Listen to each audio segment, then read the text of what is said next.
દેસર તાલુકાના સાંઢાસાલ વિભાગના ખેડૂતોને માથે પુનઃ એક વખત આકાશી આફત આવી છે।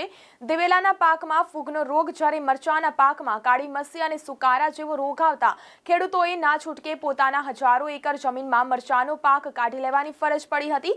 દર વર્ષ કરતાં આ વર્ષે 60% જેટલો મરચાના પાકમાં ઉતારો ઓછો આવતા ખેડૂતોને માથે હાથ દઈ રોવાનો વખત આવ્યો છે। એક વીઘાના ખેતરમાંથી દર વર્ષે 800 થી 900 મણ જેટલા મરચાની ઉપજ થતી હતી, તેના બદલે આ વર્ષે માત્ર 200 મણ મરચાનો ઉતારો આવ્યો હતો। ખેડૂતોને ખેતીમાંથી થયેલો ખર્ચો પણ માથે પડ્યો છે। ફેબ્રુઆરી માર્ચ માસ સુધી તમામ ખેતરોમાં મરચાનો પાક લહેરાતો હતો, તેના બદલે આ વખતે નવેમ્બરમાં મોટાભાગના ખેડૂતોએ રોગચાળાને લઈને પોતાના ખેતરોમાંથી મરચાનો પાક કાઢી નાખ્યો હતો।